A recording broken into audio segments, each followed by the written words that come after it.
नमस्कार विद्यार्थी मित्रों, श्री एसएन विद्यालयના ई-લર્નિંગ પ્રોગ્રામમાં હું પિનાકિન રાવલ આપનું ફરીથી સ્વાગત કરું છું। મિત્રો, આપણું ચેપ્ટર હવે લગભગ પૂર્ણાહુતિના આરે છે, એટલે કે થિયોરિટિકલ સેક્શન પૂરું થાય છે। ત્યારબાદ આપણે ઉદાહરણો અને સ્વાધ્યાયના પ્રશ્નો છે એને ગણશું। એટલે લગભગ એકાદ મુદ્દો જે બાકી છે, ખાસ કરીને સાર્થક અંકો, એની ચર્ચા આપણે બાકી છે થિયરીમાં, તો એની આજે વાત કરશું।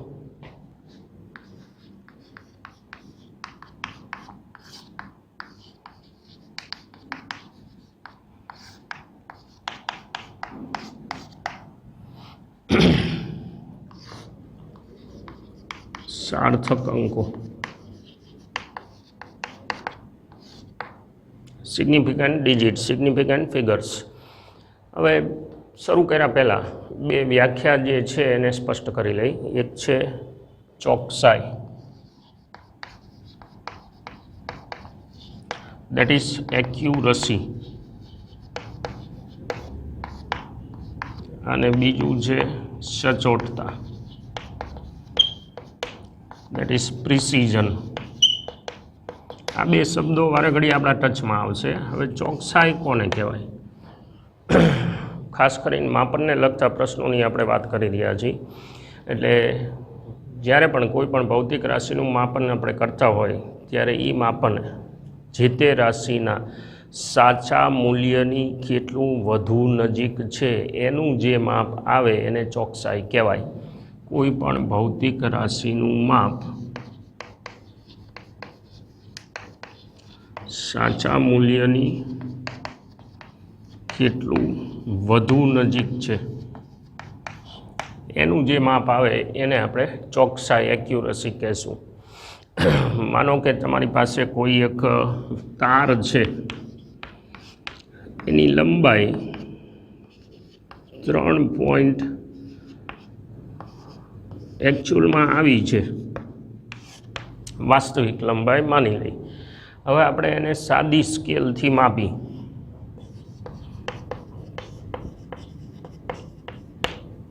सादी स्केल में तमने ख्याल है हवे कि ओछामां ओछुं 0.1 सेंटीमीटर सुधी तमे मापी शको, जेने LC कहेवाय, लघुत्तम माप शक्ति।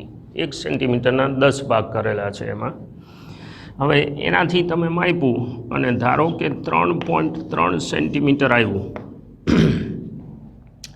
मानो के तमे आने वर्नियर थी मापेलुं छे,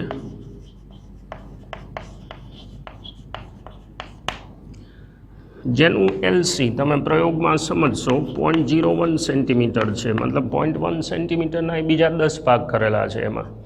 तो हवे एना वडे मानो के आ माप जे छे 3 पॉइंट मानो के 2.5 सेंटीमीटर आव्युं। तो हवे तमे जोई शको छो आमां कि आना करता आमां तमे जुओ तो आंकड़ा चौकसाई एटले टूंकमां 2 आंकड़ा 2 दशांश स्थळ सुधी तमे माप दर्शावी शक्या छो, पण साचा मूल्यनी वधारे नजीक आ छे। तो ए वखते एक्यूरसी जे छे ए आ मापमां वधारे कहेवाय। भले साधन आ जे छे ए हाई फाई थयुं सादी स्केलनी कम्पेरिजनमां, पण तमारुं लीधेलुं माप साचा मूल्यथी दूर छे, आ साचा मूल्यनी नजीक छे, एटले चौकसाई वधारे आ मूल्यमां कहेवाय, सादी स्केलथी माप्युं। हवे एनी सामे सचोटता शुं छे? मापन केटला विभेदन सुधी करेल छे,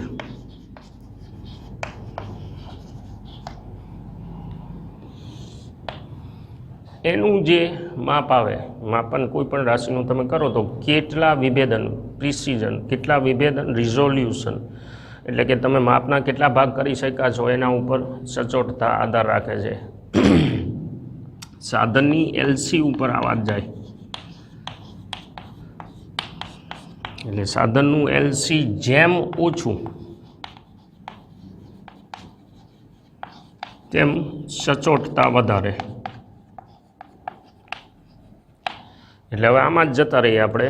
તો તમે જુઓ આમાં રિઝોલ્યુશન વધારે છે, વિભેદન વધુ છે, એટલે કે તમે 2 દશાંશ સ્થળ સુધી માપ લઈ શકો છો વર્નિયર કેલિપર્સથી। આમાં 1 દશાંશ સ્થળ સુધી જ લઈ શકીએ।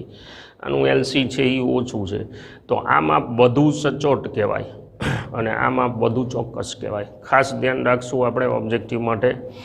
कोईपण भौतिक राशिनु लीधेलू माप તેના સાચા મૂલ્યની કેટલું વધુ નજીક છે એ ચોકસાઈ બતાવે છે અને કોઈપણ રાશિનું માપન કેટલા વિભેદન સુધી કરેલું છે, જેમ વધુ વિભેદન એટલે કે જેમ દશાંશ સ્થળ ઝાઝા તમે દર્શાવી શકો એમ એ વધારે સચોટ કહેવાય. મેં કીધું એમ જે સાધનના એલસી ઉપર આધાર રાખે છે, એટલે એલસી જેમ ઘટશે એમ સચોટતા વધશે. પછી જરૂરી નથી કે તમારું એ મૂલ્ય જે છે એ સાચા મૂલ્યની નજીક હોય. એટલે આ જે છે એ વધારે ચોક્કસ છે, ઓછું સચોટ છે. આ જે છે એ વધારે સચોટ છે પણ ઓછું ચોક્કસ છે. આ બે શબ્દો આપણે કાયમી ધ્યાનમાં રાખશું. સાર્થક અંકોની વાત કરી. ઘણી વખત તમે માપ જ્યારે લેતા હોય કોઈ પણ રાશિનું, ત્યારે અમુક દશાંશ સ્થળ છે એ આપણે અડસટ્ટે લખતા હોય છે. અડસટ્ટે એટલે હું તમને ઉદાહરણ આપું. માનો કે આપણી આ સ્કેલ છે, અહીંયા 5 સેન્ટીમીટરનો કાપો છે, અહીંયા 6 સેન્ટીમીટરનો કાપો છે. હવે કોઈ એક વસ્તુની લંબાઈ તમે માપો છો, આવી રીતે મળે છે. એટલે કે આગળથી માપતા તમે આવો, તાર છે સપોઝ, અને અહીંયા ક્યાંક આવ્યો. હવે તમે જુઓ તો સાદી સ્કેલ છે એ 0.1 સેન્ટીમીટર સુધી તમને ચોક્કસ આંકડો આપી શકે. આમાં હવે આપણે શું લખશું? જુઓ આ માપ કેવું છે, 5.3 અને 5.4ની વચ્ચે ક્યાંક પહેલાં તારનો છેડો આવે છે. તો હવે આને તમે 5.3 તો લખી જ શકો. પછી પાછળ શું કરશું આપણે? તો કે એક 68 આંકડો લખશું. કોઈ 5 લખે, કોઈ 3 લખે, કોઈ 8 લખે, આવી રીતે લખશું આપણે. હવે એ 68 એટલે શું કે ભાઈ અડધાથી વધુ હોય તો આપણે 5થી મોટો કોઈ પણ આંકડો લખશું, પણ એ આંકડો ચોક્કસ નથી. આપણે શું છે, લોટરી મારી છે. એટલે હવે એ લોટરી જે છે એ પાછી હાવ આડેધડ નથી. એટલે એવું કહેવાય કે છેલ્લો આંક માપનમાં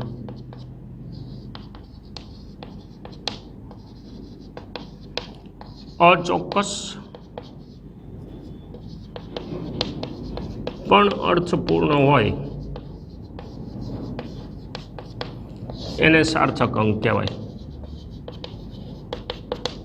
અને સાર્થક અંક સાથેની સંખ્યા એને સાર્થક સંખ્યા કહેવાય. માનો કે આ જે છે એમાં લખ્યું તો છેલ્લો આંક મેં કીધું એમ કે ભાઈ માપન તો તમારું 5.3 સુધી જ સાચું છે, ચોક્કસ છે, પણ આ પાછળનો આંકડો છે એ અચોક્કસ છે પણ અર્થપૂર્ણ છે કે ભાઈ અડધે સુધી તો છે જ, એવું કંઈક કહેવા માગે છે. તો એવો જે આંક છે એને સાર્થક અંક કહેવાય. અને એ જે સંખ્યા છે નિરૂપણ, એને આપણે સાર્થક સંખ્યા કહેશું. હવે આપણે આમાં સમજવાનું છે શું? તો કે સાર્થક અંકની વ્યાખ્યા તો ઓકે છે એની જગ્યાએ, પણ ઘણી બધી વખત તમારી પાસે જે માપનના આંકડા હોય એમાં સાર્થક અંકોની સંખ્યા નક્કી કરવાની આવે. તો એના માટેના ચોક્કસ નિયમો છે.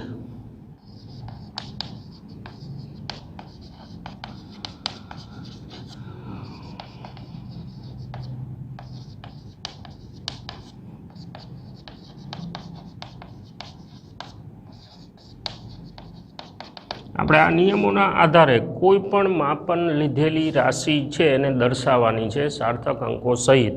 અને આગળ જતાં બીજો મુદ્દો આપણે ભણવાના છીએ કે ગણતરી જે કરવાની થાય એ તે સાર્થક અંકો સાથે કરવાની થાય. તો એનાય ચોક્કસ નિયમો છે, બેય જોઈશું આપણે. પહેલાં સાર્થક અંકો કઈ રીતે નક્કી થાય એ આપણે જોઈ લઈ.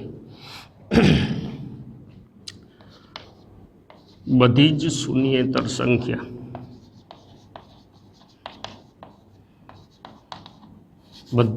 આમ તો બધા જ એવું કહેવાય, બધા જ શૂન્યેતર અંક સાર્થક છે. શૂન્યેતર એટલે શૂન્ય સિવાયના. એટલે માનો કે હું આવું લખું 423, તો આમાં સાર્થક અંકની સંખ્યા 3 કહેવાય. પછી એવી જ રીતે હું 22 લખું તો એમાં સાર્થક અંકોની સંખ્યા જે છે એ 2 કહેવાય. એટલે જેટલા શૂન્ય સિવાયના આંકડા છે એ બધા સાર્થક કહેવાના આપણે, ખાસ કરીને દશાંશ વગરની જે તમારી સંખ્યા છે એમાં. પછી 2 અશૂન્ય અંક વચ્ચેના શૂન્ય સાર્થક છે. બે અશૂન્ય અંક વચ્ચેનો શૂન્ય, એટલે માનો કે હું આવું લખું તો આ બગડો અને તગડો અશૂન્ય અંક એની વચ્ચે જે 0 આવે એને આપણે સાર્થક ગણવો છે, એટલે આમાં સાર્થક અંકોની સંખ્યા થશે 4. પછી એવી જ રીતે હું માની લો કે એવું લખું 50003, તો આ ત્રણેયને મારે સાર્થકના લિસ્ટમાં ગણી લેવાના, એટલે છેલ્લો જ આંકડો ધ્યાનમાં લેવાનો એવું નથી. આ નિયમો આપણે નહીં, દયા માણસોએ બનાવેલા છે. એટલે આ જે છે સાર્થક અંકોની સંખ્યા 5 થઈ, એને લિસ્ટમાં ટૂંકમાં ગણી લેવાના વચ્ચેના શૂન્ય. દશાંશ ચિહ્ન વગરની સંખ્યામાં શૂન્યેતર અંકની પાછળના છેલ્લા શૂન્યો સાર્થક નથી. એટલે આ શું કહેવા માગે છે કે ભાઈ દશાંશ ચિહ્ન વગરની સંખ્યા એટલે આવા ટાઈપની. હવે એમાં હું માની લો કે આવું લખું,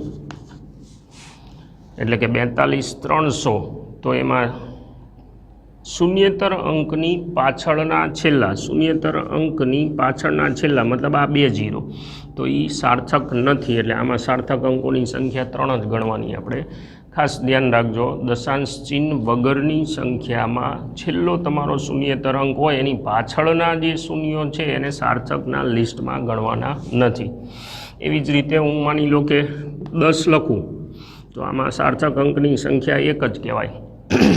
આ શૂન્યને ધ્યાનમાં લેવાનો નથી. દશાંશ ચિહ્નવાળી સંખ્યામાં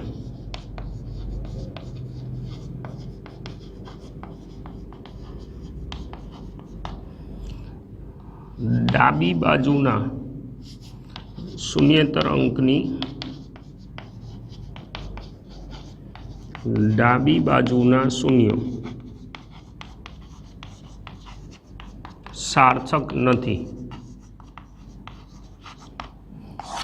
દશાંશ ચિહ્નવાળી સંખ્યામાં, એટલે હું આવું રીતે લખું 0.0023, આ દશાંશ ચિહ્નવાળી સંખ્યા, તો એમાં શૂન્યેતર અંકની ડાબી બાજુના મતલબ આ બધા, તો એ સાર્થક નથી. એટલે આમાં સાર્થક અંકોની સંખ્યા 2 જ કહેવાય. આ જે આવે બગડો અને તગડો, કુલ સાર્થક અંકો આમાં 2. એમાં આગળના 0 ટૂંકમાં ધ્યાનમાં નથી લેવાના. શરત આ 0 પાછો હોવો જોઈએ, પછી અહીંયા પાછો કોઈ શૂન્ય સિવાયનો આંકડો હોય, એટલે આમાં દશાંશ ચિહ્નવાળી સંખ્યા એટલે આપણે શું સમજવાનું, 1 કરતાં નાની. પછી અહીંયા માની લો કે 1.0023 હોય તો આમાં પાછા સાર્થક અંકો જે છે એ 5 ગણવાના.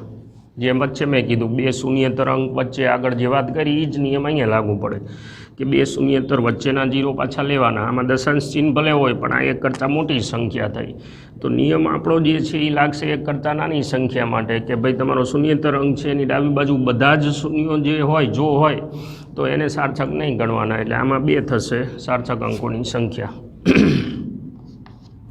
દશાંશ ચિહ્નવાળી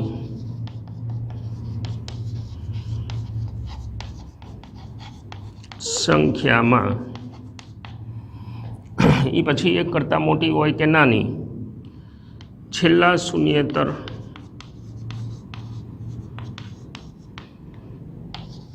અંકની જમણી બાજુના શૂન્ય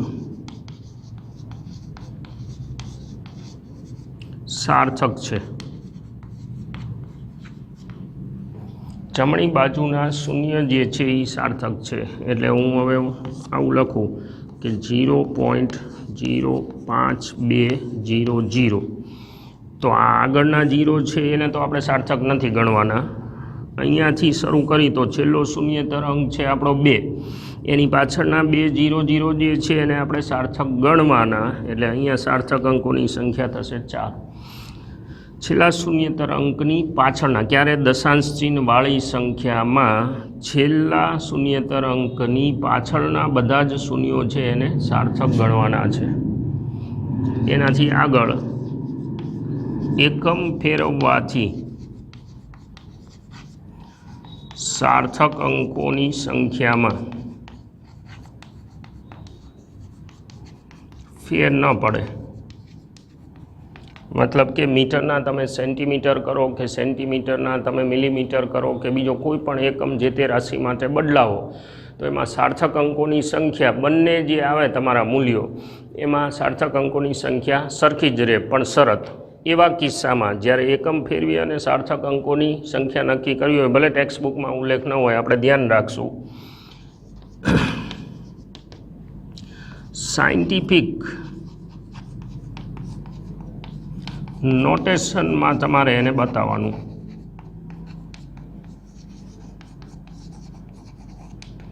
સાયન્ટિફિક નોટેશનમાં બતાવવાનું મતલબ કે 423 મીટર હોય તો પહેલાં 4.23 × 10⁻² લખી નાખવાનું મીટરમાં. હવે આના સેન્ટીમીટર કરીએ આપણે તો 4.23 ગુણ્યા 1 મીટરના સેન્ટીમીટર 100 થાય. એટલે હવે આ જે છે 10⁻² ગુણ્યા બીજા 100 આવે એટલે આ 10⁴ સેન્ટીમીટર થઈ જાય. તમે જુઓ સાર્થક અંકોની સંખ્યા જે છે એ એમનેમ રહેશે. એટલે 100થી ટૂંકમાં ગુણવાના આવે મીટરના સેન્ટીમીટર કરતી વખતે. હવે તમે અહીંયા તમે ગુણી નાખો તો પાછું કન્ફ્યુઝન રહે. 423 હોય એના સેન્ટીમીટર તમે કરો એટલે 423ની પાછળ 2 મીંડા લાગે. એ 2 મીંડા લાગીને પાછો ઊંધો એકમ ફેરવો તો કન્ફ્યુઝન રહે. એટલે એ કન્ફ્યુઝન નહીં લેવા માટે થઈ અને બંને જે આપણા એકમ ફેરવવાના કિસ્સામાં સાર્થક અંકો નક્કી કરવાના થતા હોય ત્યારે આપણે ખાસ કરીને શું કરવાનું છે, સાયન્ટિફિક નોટેશનમાં એને ફેરવી નાખવાનું. સાયન્ટિફિક નોટેશન એટલે શું, પહેલાં આંકડા પછી પોઈન્ટ મૂકી અને 10⁻થી એને બેલેન્સ કરવાનું. એટલે હવે પછી તમે એકમ ફેરવો તો સાર્થક અંકોની સંખ્યામાં ફેર ન પડે. આ રીતે સાર્થક અંકો નક્કી કરી અને આપણે આગળ વધવાનું છે. નંબર 2, ઘણી વખત એવું બનશે કે સાર્થક અંકો નક્કી કર્યા બાદ તમારે એના કેલ્ક્યુલેશન ગુણાકાર ભાગાકાર ને એ બધું કરવાનું આવે અને પછી તમારો જે ફાઇનલ જવાબ હોય એને અમુક દશાંશ સ્થળ સુધી જ દર્શાવવાનો આવે. તો એ જે પ્રક્રિયા છે એને રાઉન્ડિંગ ઓફ કહેવાય.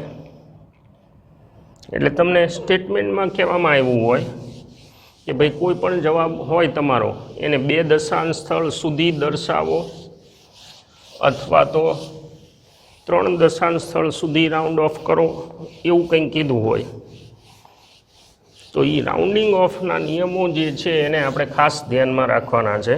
નાના ધોરણમાં લગભગ આપણે એવું કરતા જ હતા, પણ એ કોઈ નિયમને ધ્યાનમાં રાખીને નહીં, પણ આપણે ફક્ત આંકડા ઉડાડી દેતા હતા.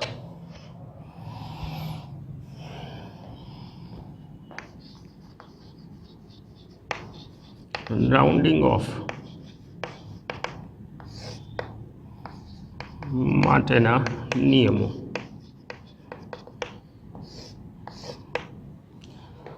નંબર 1, રાઉન્ડિંગ ઓફ તમારે જે કંઈ કરવાનું થતું હોય આપણે ઉદાહરણો સહિત સમજશું.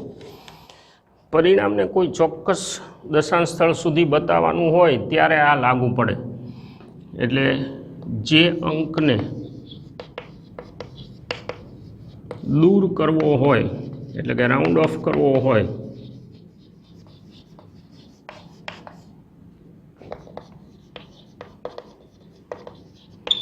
તે 5 કરતાં નાનો હોય તો એમનેમ જવા દેવો. સાદી ભાષામાં વાત કરી છે આપણે. ઉદાહરણ લઈ લઈ. માનો કે મારી પાસે 6 પોઈન્ટ આવી રીતે છે, 6.242 કોઈ એક રાશિનું માપ, એકમ જે કહ્યું હોય એ ગ્રામ, કિલોગ્રામ, મીટર, સેન્ટીમીટર જે રાશિ હોય. હવે તમને એમ કીધું હોય કે આને 2 દશાંશ સ્થળ સુધી રાઉન્ડ ઓફ કરી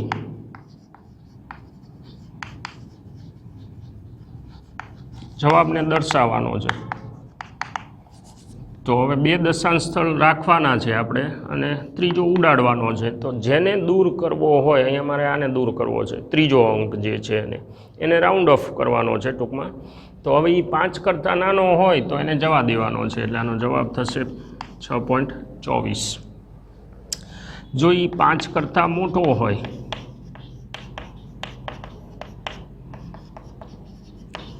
તો આગળના અંકમાં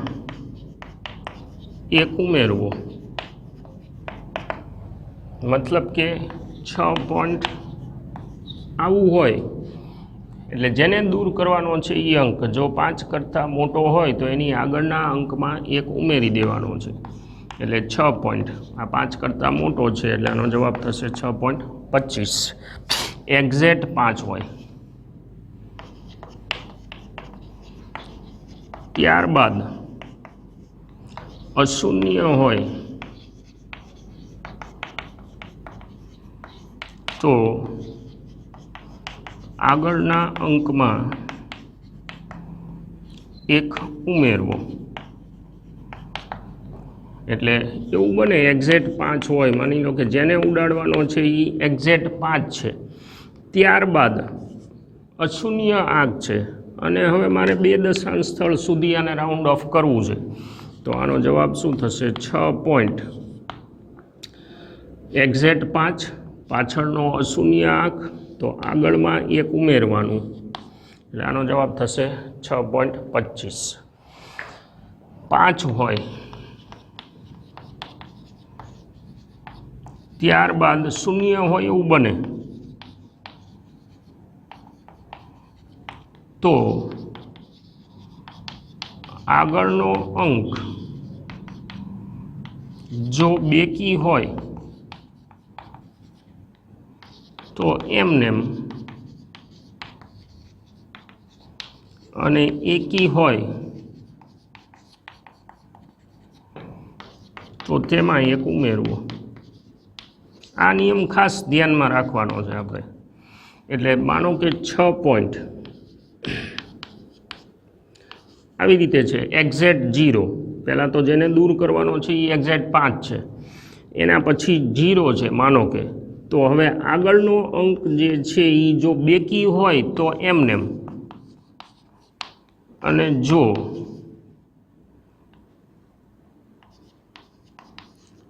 એકી હોય આંક તો એમાં 1 ઉમેરવો. મતલબ એનો જવાબ થશે 6.28.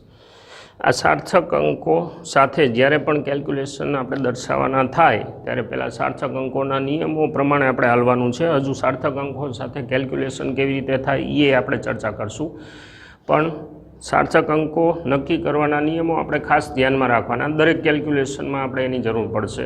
નંબર 2, તમને જે સૂચન આપેલું હોય એ સૂચન પ્રમાણે તમારે દશાંશ સ્થળો દર્શાવવાના થાય ફાઇનલ જવાબમાં, અંતિમ પરિણામમાં. તો એ જે જવાબ તમે દર્શાવો છો એમાં તમારે આ રીતે રાઉન્ડિંગ ઓફના નિયમો ખાસ ધ્યાનમાં રાખવાના છે. એમાં આ 2માં તો વાંધો નથી, આ 3 નિયમ છે એમાં ધ્યાનમાં રાખવાનું છે. ફરીથી જોઈ લઈ. એક્ઝેક્ટ 5 હોય જેને દૂર કરવાનો હોય, એના બાદ અશૂન્ય અંક હોય તો આગળના અંકમાં 1 ઉમેરવાનો. અશૂન્ય અંક હોય તો આગળનો અંક કોણ છે? 4, એમાં 1 ઉમેરવાનો. જો એક્ઝેક્ટ 5 હોય અને પાછળ 0 હોય તો આગળનો અંક બેકી હોય તો એમનેમ રાખવાનો છે, એકી હોય તો એમાં 1 એડ કરવાનો છે. બહુ સિમ્પલ વસ્તુ છે. હવે સાર્થક અંકો સાથે જ્યારે આપણે કેલ્ક્યુલેશન કરી ત્યારે